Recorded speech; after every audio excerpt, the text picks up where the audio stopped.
And in this video I'm going to be showing you a console that is quite obscure if you're not living in Germany, and it's a console from 1978.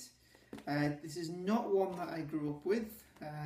Didn't really know about this console until a little while ago, until I found it on eBay, and I managed to snag it for less than £10, including the postage and the packaging and everything, which is this console right here, the VC4000, or the Video Computer 4000. Now, the VC4000, from what I found out about it, because again, I didn't know this one existed until recently, but I've looked it up a little bit, and if any of my information is wrong, sorry, but I've just done a little bit of scouting on the information for it. But it was released in 1978 via a company called, I believe it was called, what was it again?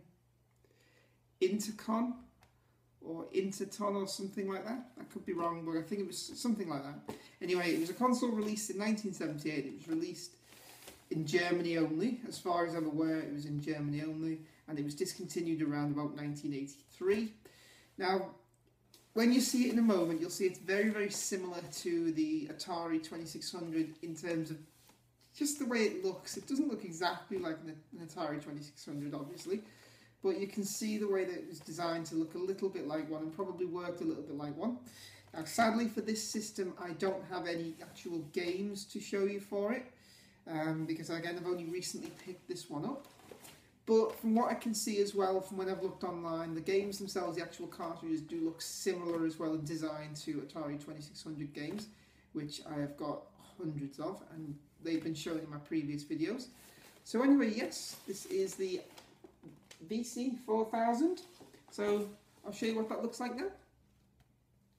Okay, so taken out of the box, this is the VC4000.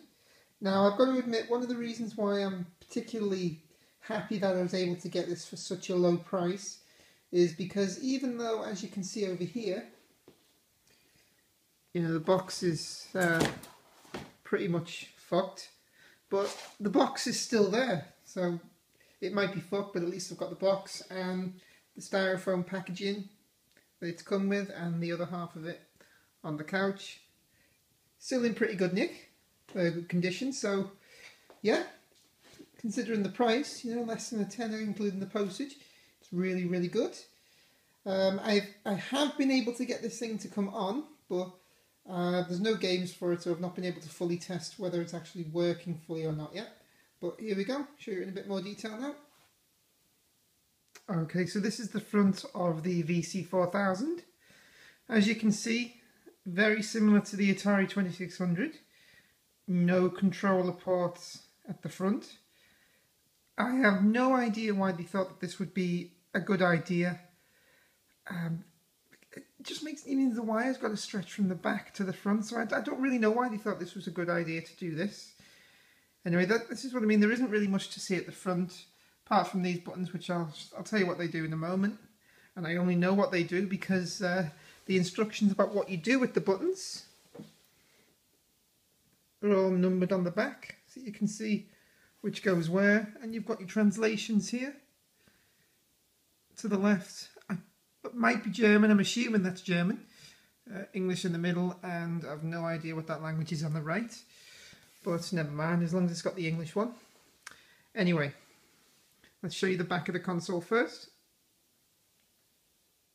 Okay, so at the back of the console you've got 3 inputs here and a wire coming out the front. Now, the wire coming out the front is an inbuilt RF cable, so you've no chance of getting an AV connection with this one.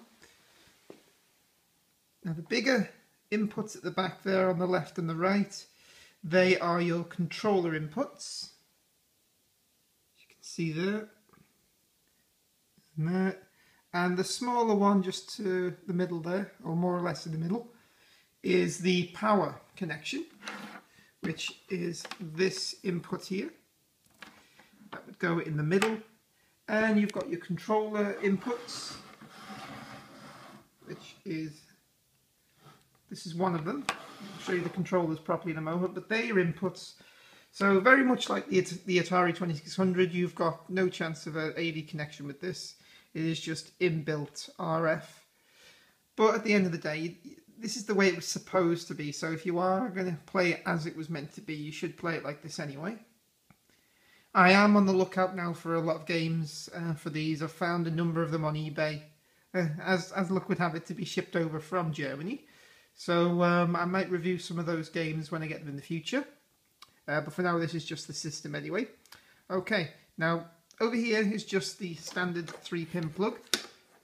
I'm probably extremely naive, but I really didn't realise that Germany had the same 3-pin plug as we've got over here. But brilliant, makes it much easier. And again, the input.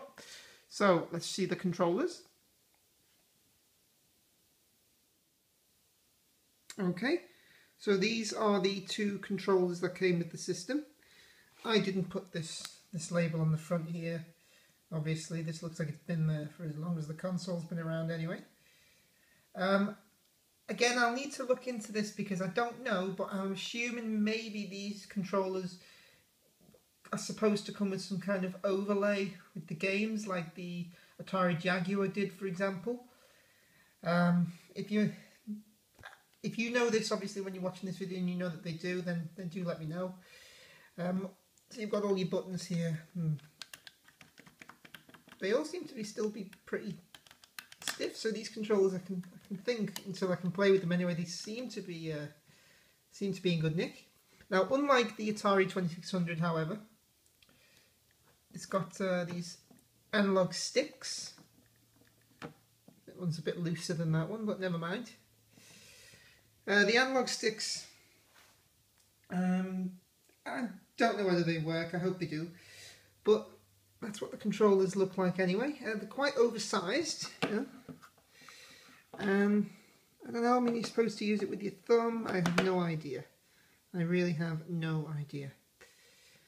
But I'll see when I get some games. So they're the controllers anyway. Very, very much like the Atari 5200 controllers. If you don't know what an Atari 5200 controller looks like, you will see that in a future review. Absolutely terrible controllers. They hardly ever worked.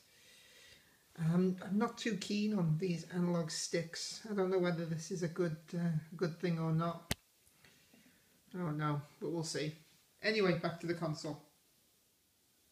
Right, so this is the controls at the front. Now, from what the box says, I mean, this doesn't sound right, but I'll show you it on the box in a moment. But from what the box says, first of all, you switch the console on with this. Then you insert your game up here, similar to the Atari 2600 connection there. Then you press this to turn the game on, basically. It sounds a bit strange for it to say you turn the system on, then you insert the game.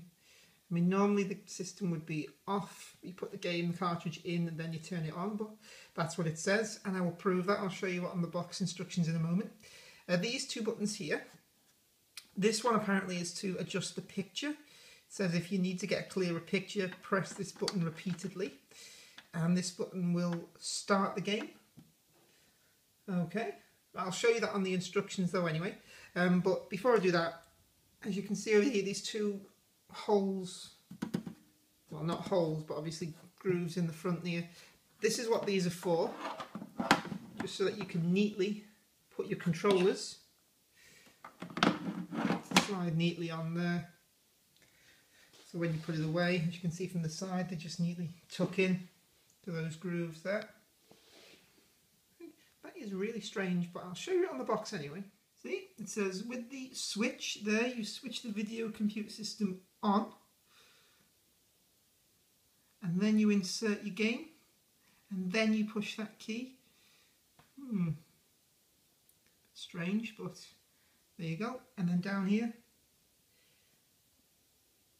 you can see you press that for your picture adjustment. And then over here, I'll show you the whole box there. But over here, press the start button and the selected game will commence. Should have just said press the start button and the game will start, dumbass, but there you go.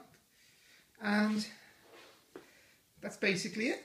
Without having any games, unfortunately, with this not being a system that I grew up with, you know, I'm limited on the information that I have for it, but I thought it was a good find on eBay, so I thought it was worth showing you guys anyway, as if it's a system I've not got, or a game I've not got, I'll get it. Okay guys, so that was the VC4000, a relatively obscure, well obscure if you live outside of Germany, retro video game console. eBay, definitely one of the best places to start if you are looking to start your own retro video game console collection. The person that I got this console for, the description said something like,